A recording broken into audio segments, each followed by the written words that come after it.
Violence in all its forms is abhorrent and must be strongly condemned and punished. When violence touches our innocent children who have their entire lives ahead of them and robs our country of their potential, all of society must stand up and say enough is enough. Our heart goes out to the family and loved ones of the victims of this senseless act of terror. And I'm sure that all well-thinking Jamaicans are surrounding the grieving parents of the innocent children with prayers of support and comfort at this sad time. This barbaric and senseless act of terror demonstrates once again that gunmen and gangs are a clear and present threat to the foundation of our free and democratic society. Through the wanton use of violence, gangs and gunmen hold entire communities hostage, depriving citizens of their economic livelihood and their rights to move, speak, and associate freely in their communities. They violate the ultimate right of every human being, the right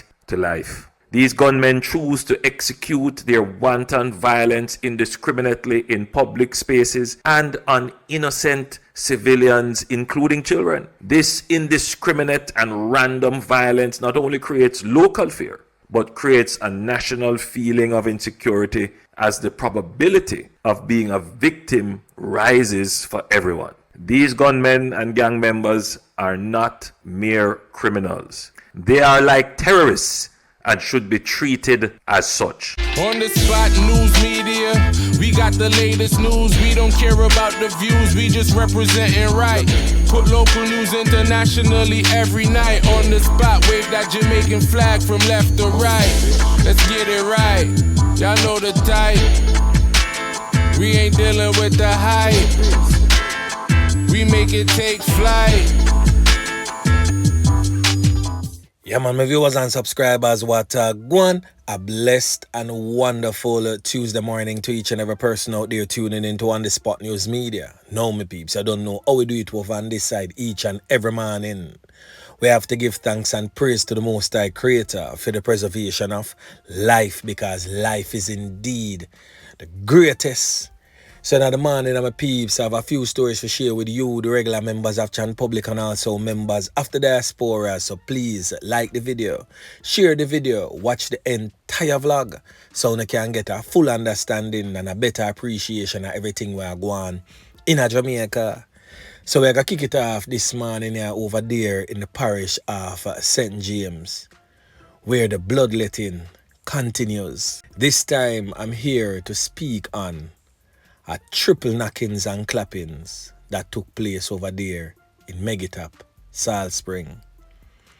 We are talking about the incident yesterday evening that claimed the life of two of our nation's most vulnerable, our children, two 9-year-old boys to be exact, that attends the Shetwood Primary School in St. James. Now, a male occupant of the vehicle that they were traveling in also lost his life in that brazen and brutal attack. The man, the adult in question that lost his life, was the main target of the brutal onslaught. Now on your screen is a taxi that they were all passengers of. Now this taxi operator is to be partially blamed because he's a known chartered taxi that carries school children at a particular time of the day. And simply because of greed, he picked up this man to get the little extra money in his pocket and made two innocent children lose them 3 pints. Now the two boys that lost their lives in that brutal attack, one is presently on your screen. The two boys have since been identified as Justin Perry and his schoolmate identified as Nacholive Smith. Now both of them, as I stated, were occupants of the car. Now the mother of Justin Perry warned the taxi driver not to venture beyond their home with her child. She was fearful because she knows of the gang violence in her community. Now, the ongoing gang war is between the communities of Flower Hill and Salt Spring. The boy's mother told the driver not to take him up the road because war up there. Justin and his schoolmate of the Chetwood Primary School and the man was in that vehicle when criminal elements approached and conned him up. Now the man is presently on your screen. He has since been identified by his alias, or probably that's his first name, but he has since been identified as Tevin, and Tevin was the intended target. It is said that the men approached the vehicle and opened fire with high-powered weapons, straight rifle. It is said that the now deceased male, Tevin, literally no have no head left, closed casket type of treatment.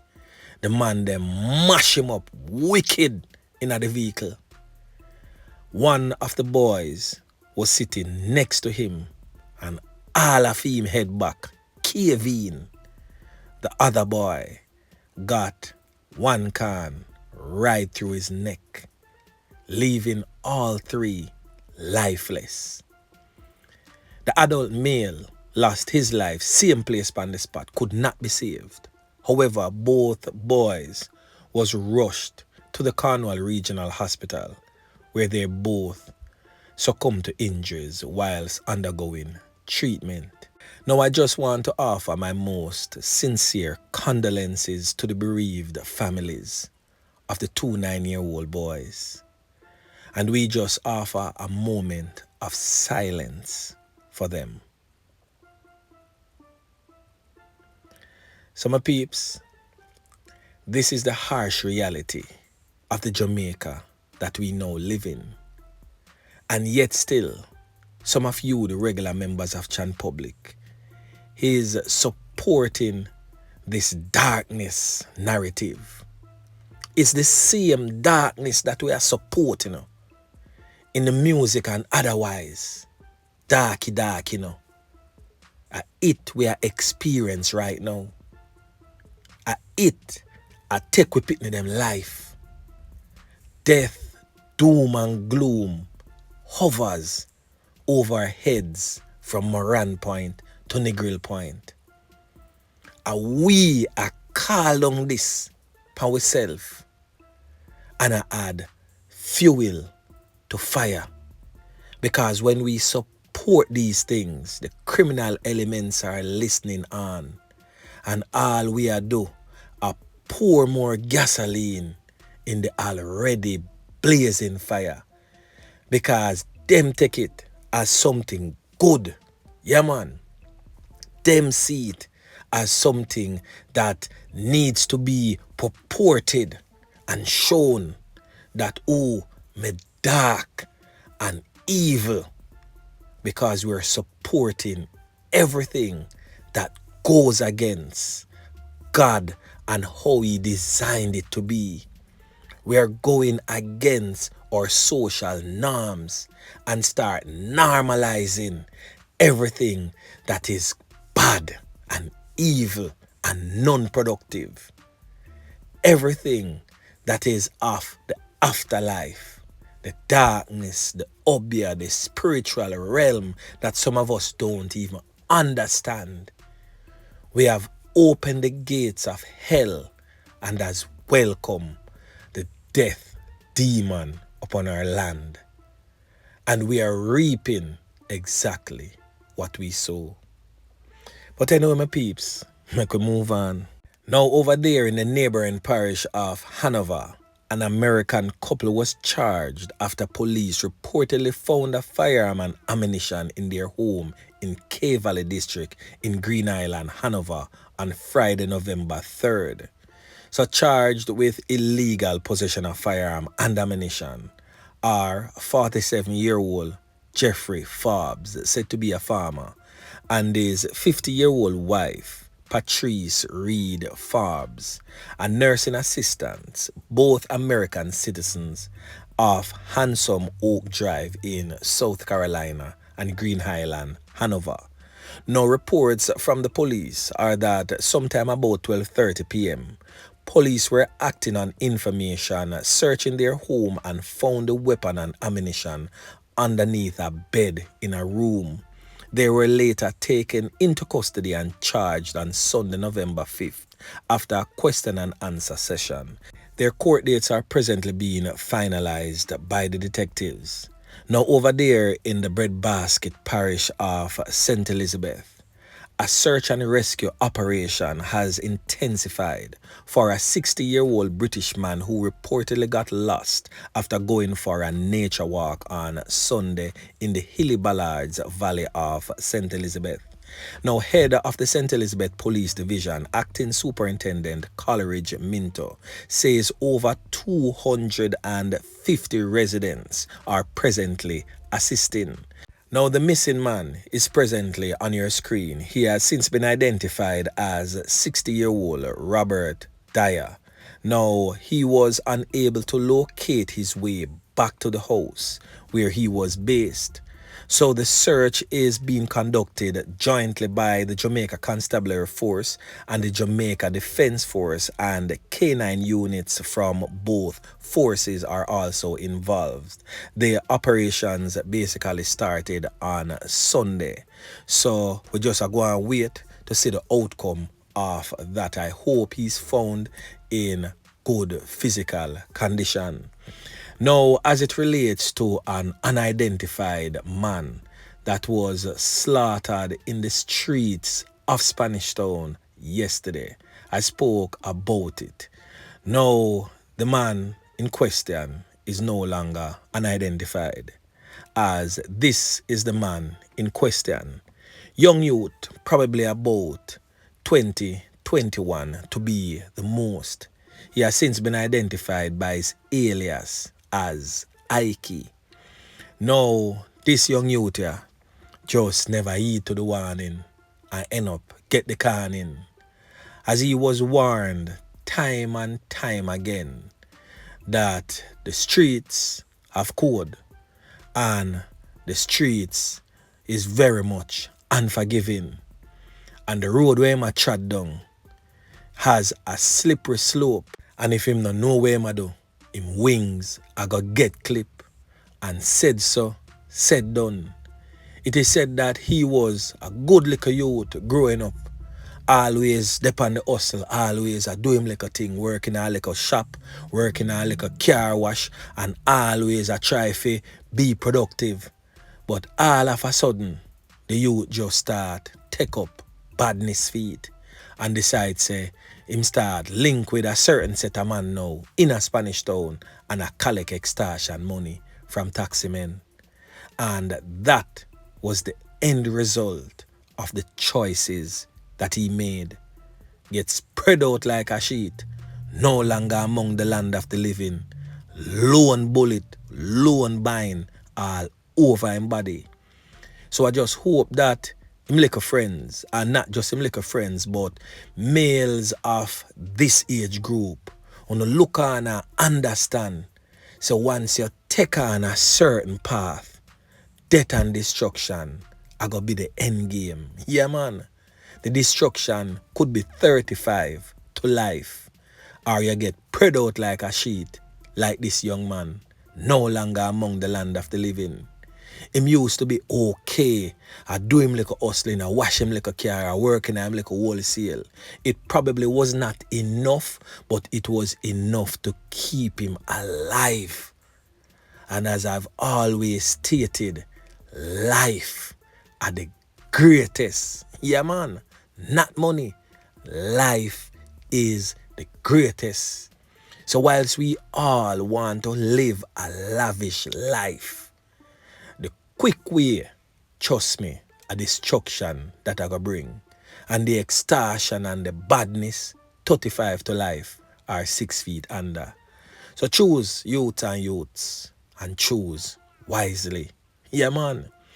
Now over there in the Kingston Western Police Division, head of the Kingston Western Police Division, Senior Superintendent Michael Phipps, is stating categorically that they are keeping an eye on the mother of all garrisons, Tivoli Gardens, as over the weekend a brazen knockings and clappings showdown between police officers and criminal elements who went neck to neck, gun to gun, rounds for rounds in Tivoli Gardens. Yeah, man.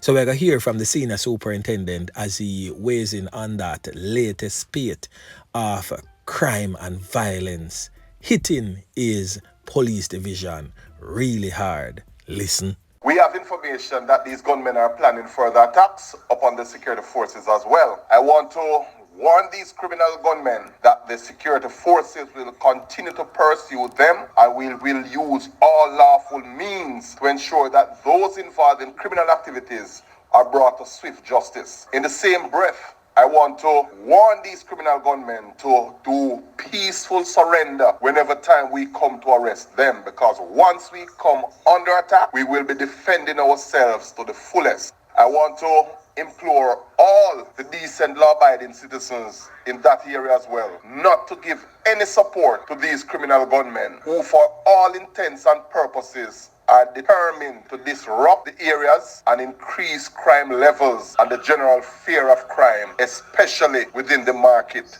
district. And still in the Kingston Western Police Division, I spoke briefly on this double knockings and clappings in yesterday evening's vlog. Now, 2 men end up get caught up losing them 3 pints in a brazen attack along Princess Street in downtown Kingston yesterday, Monday morning. So the deceased man has since been identified as this man presently on your screen, 55-year-old Ronald Hilton. He's of a Harborview address, said to be the grabber man. Yeah, man. The man who sell the hot grabber in the streets. Now, the next man has since been identified as 41-year-old Everall Scott. He's of a Hanover Street address in Kingston. Now, the official police reports states that sometime around 11 a.m., both men were in a confrontation with another man when the suspect, armed with a firearm, intervened and opened fire on both Ronald Hilton and Everall Scott, leaving both of them lifeless, same place on the street.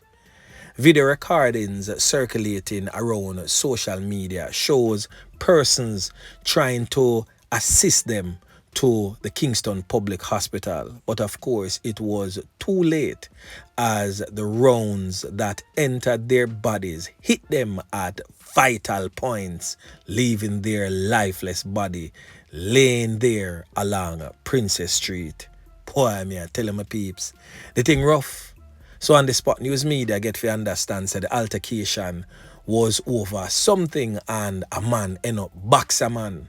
So the man will get box, go and return like the Jedi with him strap and just drop the 2 of them same place on the ground. Yeah, man.